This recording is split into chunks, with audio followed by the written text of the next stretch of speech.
አይ ምን አገባቸው እንዲሆነ አንዳንዶች የለም ፖለቲካ ማለት ነው ቤተክርስቲያን አትቃጠል ማለት ፖለቲካ ነው ክርስቲያኖች አይሙቱ ማለት ፖለቲካ ነው በህልውና ኑሩ ማለት ፖለቲካ ነው የቤተክርስቲያን መዋቅር ይከበር ማለት ፖለቲካ ነው አባቶች ይከበሩ ማለት ፖለቲካ ነው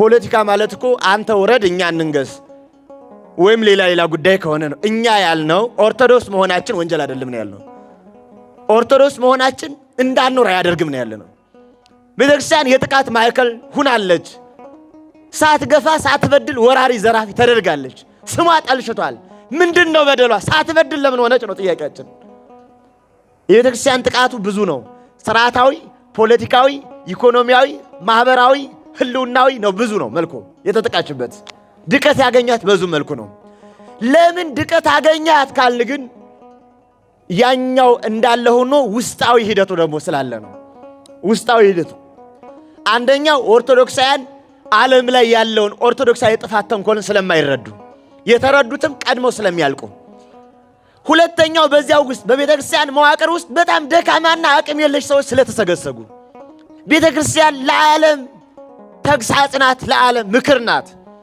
በዓለም መካከል ያለች ትናንትን ለዛሬ የምታተርፍ ናት ትናንት ለዛሬ ከመጣ ደግሞ ብዙ የእምቧይ ካቦች ይናዳሉ ስለዚህ ብዙ ውሸቶች እውነት እንዲመስሉ አንድ እውነት ከመካከል መጥፋት አለበት አንዷን እውነት ነው እየተገዳደረ ያለው ብዙ አይጥ በአንድ ድመት መካከል መቆም እንደማይችል ብዙ የሐሰት ግንባታዎች የሐሰት ወሬ ምልከታዎች የሃይማኖት መልኮች በአንዲት ኦርቶዶክስ ፊት መታየት ይጨንቃቸዋል ስለዚህ አማራጩ በስርዓት በኩል ቤተክርስቲያን ትቀጠቀጣለች እንኳን ለሃይማኖታቸው ለሀገራቸው ሊሞቱ ይቅርና ደና ሰዎችን ሲያሳድዱ እኛም በአቅማችን ጥቂት እንኳን በመናወራው ስደቱ መከራ ነው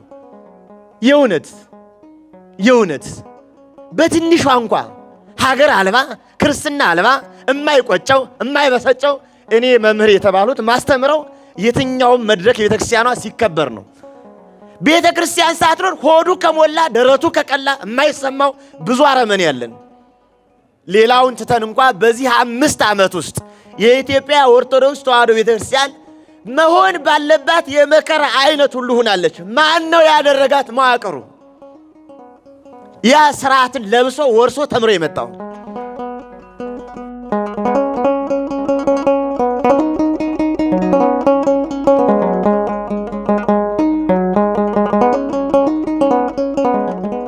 ኦርቶዶክሳውያን ድቀት ባለም አቀፍም በአገር አቀፍም ምንድነው መንስኤው መፍትሄው ራሱ ምንድነው የሚል ሐሳብ ነው እንግዲህ ኦርቶዶክሳዊ ድቀት ማለት ምንድነው ክርስትና ራሱ የሰማያና የምድራውያን ህብረት ነው ስለ ክርስትና 6 ምክንያቶች እንድታውቁ ፈልጋለሁ ክርስትና የሚባለው ክርስትና አምላካችን የገለጠው መግለጥ ነው አምላካችን ነኝ ብሎ ያስተማረው ነው ልበሉ ይሄ ይወድቃል ማለት አይደለም ድቀት ስንል በምድር የሚኖሩ ክርስቲያኖችን ማለት ነው እንጂ ራሱ ክርስትናውን ማለት ላይሆን አይደለም ክርስትና አምላካችን እግዚአብሔር ነኝ ብሎ ያስተማረው ትምህርት ነው ቅዱሳን ደግሞ ነህ ብሎ የተቀበሉት ትምህርት ነው እኛ ደግሞ ምን ቀበለውና ምን ጠብቀው ምን ሰጠው ነው አንዱ ይሄ ነው ሁለተኛው ሐዋርያዊ ትውፊት ያለው ነው ሰንሰለት አለው ቅብብሎሽ አለው ሶስተኛው ጉባኤያዊ ነው በህብረት ያለ ነው ሰማያና ምድራውያን አንድ የሆኑበት ነው አራተኛው የመዳን ትምህርት ሰባኪ ነው ሃይማኖትን ጥምቀትን ልጅነትን ቁርባንን ምግባርን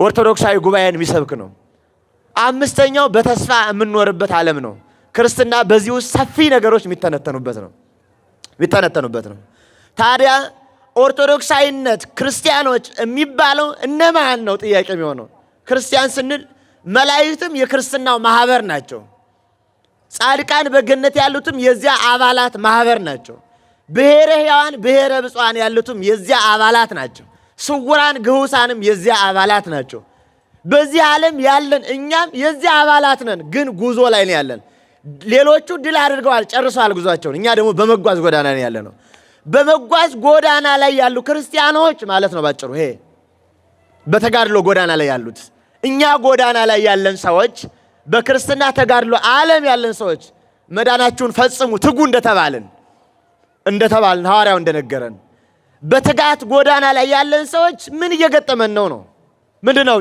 መንስኤው ዓለም አቀፉን ለማውራት ጊዜ ስለሚወስድብን ሀገራችን ትንሽ ማውራት ይጠይቀናል ኦርቶዶክሳዊት ቤተክርስቲያናችን በ5000 ዓመት ውስጥ የጉዞ ታሪክ ታስታውሳለች 2000 ዓመት ሕገ ልቡናን፣ 1000 ዓመት ሕገ ኦሪትን፣ 2000 ዓመት ሕገ ወንጌልን። በጥቅል 5000 ዓመት ንጥር ብጥር ያለ የኑሮ ታሪክ አላት። ብዙ ልምድ አላት። የማስተዳደር ብቃትና ልምድ አላት። ሚሊዮን ክርስቲያኖች አሏት። ስርዓት አላት። መዋቅር አላት። የመሪነት ልምድ አላት። ለብዙ ዓመት እንደ ትምህርት ሚኒስተር ሆና አገልግላለች። ለብዙ ዓመት እንደ ባህል ሚኒስተር ሆና አገልግላለች። ለብዙ ዓመት ሀገረ መንግስትን ገንብታ ቀርጻ ሰጥታለች። ለብዙ ዓመት ሕገ መንግስትን ቀርጻለች። ይሄ የታወቀ ነው ቤተክርስቲያን። ይሄ የሆነችበትን ዘመን ስናስብ እማታፍርበት ሀገራችን በዓለም አቀፍ እንደ ፀሐይ የምታበራበት አንቱ የሚያሰኛት ስርዓቷ ነው። ይሄ የታወቀ የቤተክርስቲያን ልዕልና ነው። በእንዲህና በመሳሰለው በእንዲህ አይነት መልኩ 16ኛው መቶ ክፍለ ዘመን ሲደርስ የቤተክርስቲያን መከራ የደረሰው ድቀት የደረሰው 1557 ዓመት ጀምሮ ነው። በዋናነት 1557 ማለት ሮም ቫቲካን ላይ በግዕዝና በአማርኛ ኮሌጅ ተከፍቶ ስልጠና የተጀመረበት ሚስዮናውያን መላክ የጀመሩበት ዘመን ነው። ከዚያ ሚሽን ጀምሮ በተለያየ መንገድ ቤተክርስቲያን ስትቀጠቀጥ ነው የኖረችው። ያንን ዝርዝር ለመናገር ጊዜ ያጥረኛል። በጣም ሰዓቱም ይሄዳል። ሰፊ ሰዓት ማሰቢያ ይጠይቃል። እናንተም በእንዲያ ሂደት ውስጥ በብዙ መከራዎች እያለፈች 18ኛው ክፍለ ዘመን መጨረሻ አካባቢ ስደርስ ታስታውሳላችሁ። ጣሊያንን ድል አድርጋ ተመለሰች። ማን? ቤተክርስቲያን ምህላ አድርጋ ታቦት ይዛ ጽላት ይዛ ሊቃውንቱ መነኮሳቱ ነጭ ለብሰው እያዘኑ እየተከዙ እየተቀደሰ ነው ድል አድርጋ የተመለሰችው። ይሄ 99% 100% በሚባለው ደረጃ ቤተክርስቲያን ተልኳን ተወጣለች። የዓለም የኢንዱስትሪና የሳይንስ አብዮት ከ16ኛው ክፍለ ዘመን ጀምሮ እየሰፋ ሲሄድ ምዕራባውያን ጥሬ ዕቃ ይፈልጋሉ። ጥሬ ዕቃ የሚፈልጉት ከአፍሪካ ነው። ደግሞ ምርት ማሰራጨት ይፈልጋሉ። ማሰራጨት የሚፈልጉትና ተረፈ ምርት መጣል የሚፈልጉት ደግሞ ወደ አፍሪካ ነው፣ ወደ ደሃው ሀገር ወይም እነሱ ወደሚፈልጉት። ያንን ለማድረግ ተልቆ ዓለምን ይሄ አፍሪካውን ምድር ሲቀራመጡ ጣሊያን ኢትዮጵያ መቀራመጥ ጀመረች። ያ እንዳይሆን ኢትዮጵያ መለሰቻት። ከዚያ ቀን ጀምሮ በአፍሪካ መካከል ጥሬ ዕቃም እንዳንወስድ እንዳናሰራጭም ተረፈ ምርት እንዳንጥልም ምክንያት የምትሆነን ይህች ናት የሚል ቂም ውስጥ ገባች። ቤተክርስቲያናችን ቂም ውስጥ ገብ ጥርስ ተነከሰባት። ከዚያ ተነስቶ ነው እንግዲህ ሶስቱን የጠላት መንገዶች የተመሰረቱ። አንደኛው ዘውዳዊ ስርዓት፣ ሁለተኛው ኦርቶዶክሳዊት ቤተክርስቲያን፣ ሶስተኛው ኦርቶዶክሱ ማህበረሰብ። ሶስቱም የመርገም ጨርቅ እንዲሆኑ ሀገር ሰርተው እንዲሳደዱ በሰሩት ታሪክ ላይ እንዲጠሉ ወራሪ ዘራፊ እንዲሆኑ ሀገረ መንግስት በገነቡት የለችውም እንዲባሉ በጎ ያደረጉት ወረታቸው ወርቅ ላበደረ ጠጠር እህል ላበደረ አፈር እንዲከፈላቸው ተደረገ። ይህን ለማወቅ በጥቂት ጊዜ ንጉሱ ታንቀው ገደሉ። ፓትርያርኩ ተረሽነው ሞቱ። ቤተ ክርስቲያንም ትቅደም እየተባለ እንዲያው የኋላ ጎታች ሆና እንድትሳል ሆነች። ኦርቶዶክሳውያንም በያሉበት ሲሞቱ ዓለም የማይጮህላቸው ሆኑ። ቤተ ክርስቲያን ኦርቶዶክሳዊ ቤተ ክርስቲያን እንደ ጥላቻ የገባችበት ምክንያት ዓለም የሚያስበው ሐሳብ አለ። ይሄ አዲሱ ስርዓት ዓለም ኒው ወርልድ ኦርደር የሚባለው ወይም አዲሱ የዓለም ስርዓት ስርጭት፣ ቅንብር፣ አውታረ መረብ የሚያስበው ስርዓት አለ። በዓለም ላይ እግዚአብሔር አልባ ዓለም ለመፍጠር፣ ቀኖና አልባ ዓለም ለመፍጠር፣ ዶግማ አልባ ዓለም ለመፍጠር፣ ታሪክ አልባ ዓለም ለመፍጠር፣ ተገዥና ተነዥ ዓለም ለመፍጠር ዶግማ፣ ቀኖና፣ እውነት፣ ታሪክ፣ ትውፊት፣ ባህል ያላቸውን ማጥፋት ግድ ይላል ማለት ነው። ቤተ ክርስቲያን ለዓለም ተግሳጽ ናት፣ ለዓለም ምክር ናት። በዓለም መካከል ያለች ትናንትን ለዛሬ የምታተርፍ ናት። ትናንት ለዛሬ ከመጣ ደግሞ ብዙ የእምቧይ ካቦች ይናዳሉ። ስለዚህ ብዙ ውሸቶች እውነት እንዲመስሉ አንድ እውነት ከመካከል መጥፋት አለበት። አንዷን እውነት ነው እየተገዳደረ ያለው። በምዕራቡም ዓለም የምዕራብ ዲቃላዎችም ይሄን ነው የሚሰሩት። በዚህ ሌላውን ትተን እንኳ በዚህ 5 ዓመት ውስጥ የኢትዮጵያ ኦርቶዶክስ ተዋሕዶ ቤተክርስቲያን መሆን ባለባት የመከራ አይነት ሁሉ ሆናለች። ማን ነው ያደረጋት? መዋቅሩ ያ ስርዓትን ለብሶ ወርሶ ተምሮ የመጣው እንደ ሟች ተገላለች። እንደ ህንፃ ቤተክርስቲያን ተቃጥላለች፣ ፈርሳለች። እንደ መዋቅሯን ተፈታትነዋታል። በአባቶቿ ላይ ሌላ ፖለቲካው በአንብሮተ እድ ጳጳስ እስከ መሾም ደርሶላታል። ታውቃላችሁ ይሄን ጋዳዊ ስለሆነ ቤተክርስቲያን በእንዲህ ሁሉ ግን መከራ የምትቀበለው ለምንድን ነው? እውነት ከፍ ካለች ብዙ ውሸቶች፣ ብዙ አይጥ በአንድ ድመት መካከል መቆም እንደማይችል ብዙ የሐሰት ግንባታዎች፣ የሐሰት ወሬ ምልከታዎች፣ የሃይማኖት መልኮች በአንዲት ኦርቶዶክስ ፊት መታየት ይጨንቃቸዋል። ስለዚህ አማራጩ በስርዓት በኩል ቤተክርስቲያን ትቀጠቀጣለች። የቤተክርስቲያን ጥቃቱ ብዙ ነው። ስርዓታዊ፣ ፖለቲካዊ፣ ኢኮኖሚያዊ፣ ማህበራዊ፣ ህልውናዊ ነው። ብዙ ነው መልኩ የተጠቃችበት። ድቀት ያገኛት በዙ መልኩ ነው። ለምን ድቀት አገኛት ካልን ግን ያኛው እንዳለ ሆኖ ውስጣዊ ሂደቱ ደግሞ ስላለ ነው። ውስጣዊ ሂደቱ አንደኛው ኦርቶዶክሳውያን ዓለም ላይ ያለውን ኦርቶዶክሳዊ ጥፋት ተንኮልን ስለማይረዱ የተረዱትም ቀድሞ ስለሚያልቁ፣ ሁለተኛው በዚያው ውስጥ በቤተክርስቲያን መዋቅር ውስጥ በጣም ደካማና አቅም የለሽ ሰዎች ስለተሰገሰጉ እንኳን ለሃይማኖታቸው ለሀገራቸው ሊሞቱ ይቅርና ደህና ሰዎችን ሲያሳድዱ እኛም በአቅማችን ጥቂት እንኳን በመናወራው ስደቱ መከራ ነው። የእውነት በትንሿ እንኳ ሀገር አልባ ክርስትና አልባ የማይቆጨው የማይበሰጨው እኔ መምህር የተባሉት ማስተምረው የትኛውም መድረክ የቤተክርስቲያኗ ሲከበር ነው። ቤተክርስቲያን ሳትኖር ሆዱ ከሞላ ደረቱ ከቀላ የማይሰማው ብዙ አረመኔ ያለን። የእውነት በጣም ይቅርታ አድርጉልን። በእንዲህ አይነት ሂደት ውስጥ ነው ያለ ነው። የክርስቲያኖች መላላት፣ የቤተክርስቲያን መሪዎች ባዶነት፣ ሁለቱም ተደማምረው ቤተክርስቲያን ላይ ድቀት ቀጠሉ። አንዱ ነው መቀናየት አይችሉም። ታስባላችሁ እንዲያው ደስ ይበላችሁ እኛ ጋር የሚባለው ደስ ይበላችሁ የተባለ እኛ ክርስቲያኖች ንስሐም እንገባለን፣ ክርስትናችን እናስቀጥላለን፣ ቤተክርስቲያናችንን የመጠበቅ ኃላፊነት አለብን። ኦርቶዶክሳውያን ወጣቶች ቤተክርስቲያን ባለቤት ናቸው። እንዲያው እናንተ መባ ጣሉ አያገባችሁም ሌላው ለኛ ጣሉት የሚለው አይሰራም። እንዲያው በቃ ጥላችሁ ሂዱ እኛ በቃ እናውቅላችኋል አይሰራም። ቤተክርስቲያን ሁሉም ባለቤት ነው መጠበቅ አለበት። ታየኮ ኢትዮጵያ ኦርቶዶክስ ተዋሕዶ ክርስቲያን ሰምታችኋል። 10 ሚሊዮን ያህል ኦርቶዶክሳውያን ተፈናቅለዋል። ለ10 ሚሊዮን ማን ጮኸ? ከ3.25 ቢሊዮን በላይ ንብረቷቸው ወድሟል። ማን ጮኸላቸው? ትልቅ ሀብት የነበራቸው ለማኝ ሆነዋል። ማን ጮኸላቸው? አባት ያለው ጮሃል እንዴ? አልጮኸም። ይሄም መጮህ አለብን። ይሄ አንድ ሆኖ ማሰብ ይጠይቀናል። አይ ምን አገባቸው እንዲሆነ አንዳንዶች የለም ፖለቲካ ማለት ነው። ቤተክርስቲያን አትቃጠል ማለት ፖለቲካ ነው። ክርስቲያኖች አይሙቱ ማለት ፖለቲካ ነው። በህልውና ኑሩ ማለት ፖለቲካ ነው። የቤተክርስቲያን መዋቅር ይከበር ማለት ፖለቲካ ነው። አባቶች ይከበሩ ማለት ፖለቲካ ነው። ፖለቲካ ማለት እኮ አንተ ወረድ እኛ እንንገስ ወይም ሌላ ጉዳይ ከሆነ ነው። እኛ ያልነው ኦርቶዶክስ መሆናችን ወንጀል አይደለም ነው ያልነው። ኦርቶዶክስ መሆናችን እንዳንኖር አያደርግም ነው ያለነው። ቤተክርስቲያን የጥቃት ማዕከል ሁናለች። ሳትገፋ ሳትበድል ወራሪ ዘራፊ ተደርጋለች። ስሟ ጠልሽቷል። ምንድነው በደሏ? ሳትበድል ለምን ሆነች ነው ጥያቄያችን። ይሄ ይመለስላት፣ ይስተካከል። ይሄን አይነት ጥያቄዎች ሲነሱ የምንቀጠቀጠው በራሳችን ዱላ ነው። የቤታችን ወይ አያውቁ ወይ አያሳውቁ ወይ አይጠይቁ ወይ አይጠየቁ ወይ አይማሩ ወይ አያስተምሩ ወይ አይረዱ ወይ አያስረዱ። ቸገረን በጣም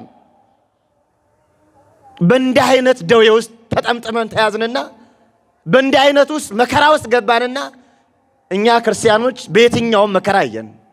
አንድ እንዳንሆን እንኳ ይከፋፍሉናል። ቤተክርስቲያን አንድ እንዳትሆን ትሰነጣጠቃለች። ክርስቲያኖች እንዳይገባቡ አንድ እንደሆነ እንዳያስቡ ይሰነጣጠቃሉ። ስለዚህ መፍትሄያችን ምንድን ነው? በቤተ ክህነት ያለን ሰዎችም በዓለሙ ያለን ሰዎችም ኦርቶዶክሳውያን ወጣቶች፣ ወንድም እህቶች በያለንበት መስመር የመጀመሪያው አንድ ሆኖ ማሰብ፣ መለያየትን ማስወገድ፣ ለክፉ ሰዎች ጆሮ አለመስጠት፣ ቤተ ክርስቲያን ለሚገፋት ለማንም ጆሮ አለመስጠት፣ አለመደንዘዝ፣ ከመደንዘዝ መዳን፣ አንድ መሆን። ሌላው ኦርቶዶክሳዊ የመፍትሄ አቅጣጫችን በትክክል ክርስትናችን ማወቅ። ሌላው የመፍትሄ አቅጣጫችን አንድም ሁነን ዕውቀትንም ይዘን በቤተ ክርስቲያናችን ውስጥ ያገባኛል እንድንል። ያገባኛል፣ ሁሉም ሰው ያገባዋል። የማንም የላይ ንብረት አይደለች፣ ማንም ያገባዋል። ቤተ ክርስቲያን ስላችሁ ህንፃውን አይደለም። እናንተ ከሌላችሁ ምን ያደርግልኛል? ህንፃው ምን ያደርግልናል? ይሄን እኮ የሰራ ነው እኛ ተባብረን። ይሄ እኮ ብሎኬትና ሲሚንቶ ነው። እኛ ተባብረን ስንኖር ነው የተቀደሰው የከበረው። አባቶች ሲኖሩ የከበረው። ከሌሉ እኮ ይሄ የለም። አንድ ሰው ነው ቤተክርስቲያን ማለት አንድ ሰው ካጣን ነው ማለት ነው። ማንም ሰው እንዳይጠፋብን ያገባኛል ማለት እንድንችል ያገባኛል። ሌላው በቅድስት ቤተክርስቲያን ህልውና ውስጥ መፍትሄ ለማምጣት የተቻለንን ነጥብ ማስቀመጥ፣ የተቻለን በጎነትን ቤተክርስቲያን የምትቀጥልበትን የመፍትሄ አቅጣጫ በተለያየ መንገድ ማስቀመጥ ይጠይቀናል። በውስጥም በውጭም የማያስፈልጉ ነውሮችን ማስወገድ። አሁን እኛ ጋር ያለው በቤታችንም ያለው በክርስቲያኖችም ያለው አተንኩብን፣ ክፋታችን ይቀጥልብን፣ አተንኩብን፣ እናንተ ሌላ ሁኑ ምን ችግሩን ማስወገድ ነው፣ ማጠብ ነው፣ ማንጻት ነው፣ ለቤተክርስቲያን በሚጠቅም መልኩ ማድረግ ነው። አትድረሱብኝ አይሰራም። ልክክል መገኘት መሆን ነው መቻሉ። ስለዚህ እኛም ህይወታችንን እናስተካክል። ቀኖና ህይወታችንን ኦርቶዶክሳዊ ህይወታችንን ዘልዛላ ወጣት እንዳይኖረን አላግባብ ድንግልናውን የሚያጣ ያለ ተክሊል ያለ ጊዜ ራሱን የሚያበላሽ ከቤተክርስቲያን ስርዓት ውጭ በሆነ መልኩ የሚጃጃል አላግባብ የሚሰክር የሚጠጣ ራሱን የሚያጠፋ እንዳይኖረን፣ ሰነፍ የማይሰራ ገንዘብን የማያቆጥብ የማያዘጋጅ ክርስቲያን ወንድም እህቶቹን የማይመልስ እንዳይኖረን ያስፈልጋል። በሁሉ ነገር ዝግጁ የሆነ በሁሉ ነገር አቅሙን ያዳበረ በሁሉ ነገር ሴንስ የሚያደርግ በሁሉ ነገር ያልደነዘዘ ክርስቲያን ያስፈልገናል። ከመደንዘዝ ነፃ የሆነ ሲቀጥል በጋራ ድርሻችን ስናበረክት ያለ ድንፋታ በዓላማ ዝም የሚል የሚሰራ ግን ዝም ያለ የማይጮህ ዝም ያለ በዓላማ የሚንቀሳቀስ ክርስቲያን መሆን ይጠይቀናል። ሌላ በቤተ ክርስቲያን ውስጥ የምናደርጋቸው ነጥቦቻችን በእያንዳንዳችን በየሰንበት ትምህርት ቤት በየጽዋ ማህበር በተለያየ መልኩ ቤተ ክርስቲያን በምትሰጠን አደረጃጀት ውስጥ አንድ ሁነን ለምትጠራን ግብረ መልስ ለመስጠት ባለቤት ሁነን ለመስራት አለሁኝ ማለት ተልእኮ ፈጻሚ ለመሆን ዝግጁ መሆን ይጠይቀናል። በእንዲህና በመሳሰለው ቤተ ክርስቲያን ልትቀጥል ትችላለች። ለቤተ ክርስቲያን መፍትሄው ልንገራችሁ፣ እኛና እግዚአብሔር ብቻ ነን። ለኦርቶዶክስ መፍትሄው እኛና እግዚአብሔር ብቻ ነን። ከኛውና ከእግዚአብሔር ውጭ የለም። ከኛና ከእግዚአብሔር ውጭ የለም። የብዙ ድቀቶቻችን ምክንያቶች ብዙ ናቸው። ቤተክርስቲያን ድቀቷ ቀኖናዊ መፍትሄ ድቀቱ፣ የክህነት ድቀቱ፣ የስብከት ድቀቱ፣ የምንኩስና ድቀቱ፣ የድቁና ድቀቱ፣ የመሪነት ድቀቱ፣ የክርስቲያን አኗኗር ድቀቱ ብዙ ነው። አንድ ክርስቲያን ከትዳር ውስጥ ያለው ድቀት ተቆጥሮ ተሰፍሮ ሲወጣ ራሱ የክርስቲያን ቤት አይመስልም። አንድ ዲያቆን በዲቁና ውስጥ ያለው ድቀቱ የዲቁና መልክ አይመስልም። እኔን ጨምሮ አንድ የሚያስተምር ሰው በስብከት ውስጥ ያለው ድቀቱ ሰባኪ አይመስልም። አንድ ካህን በክህነት ውስጥ ያለው ድቀቱ አይመስልም። አንድ መነኩሴም እንደዚህ አይመስልም። ይህ ማለት የሚሰሩ አባቶችን አይመለከትም፣ እኔን ነው የሚመለከተው ያጠፋሁትን። በሁሉም ወገን ድቀት አግኝቶናል። ይህንን ብናወራው አይሆንም። መሆን መመለስ ነው መቻል፣ ራሳችን ማቆም መቻል፣ መዘጋጀት መቻል። ሌላም በየጊዜው ለኦርቶዶክሳዊ መልስ አንዳንዱ ሰው መንፈሳዊ ሳይሆን መንፈሳዊነት ይቀጥል ይላል። ራሱ መንፈሳዊ መሆን አይፈልግም። መንፈሳዊነት እንዲቀጥል እኛም መሆን አለብን። ኦርቶዶክሳዊት ህይወታችን እንድትቀጥል እኛም መስራት ስላለብን ተባብረን እንድናደርግ ነው የምለው። አበዛውባችሁ ይመስለኛል። ብዙ ነው ችግራችን። መፍትሄ የምንፈልገውም በብዙ መንገድ ነው። በየትም ይሁን በየት ግን ለአንዲት ኦርቶዶክሳዊት ጉባኤ ማህበር ተልእኮ እንውሰድ። በቃ ቤተክርስቲያን ልካኛለች እንበል። ምን እያልሁኝ ነው? እስኪ ድምጻችሁን አስሙ። ማን ልካናለች? ቤተክርስቲያን ልካኛለች። እኔ ቤተክርስቲያን ልጅ ነኝ፣ ልካኛለች። ለአንዲት ኦርቶዶክስ ቤተክርስቲያን እየሰራሁ ነው፣ እያገለገሉ ነው ብለን አገልጋይ ሆነን እናስብ፣ እንተባበር፣ እንተጋገዝ፣ እንረዳዳ፣ እንማማር ነው ምለው።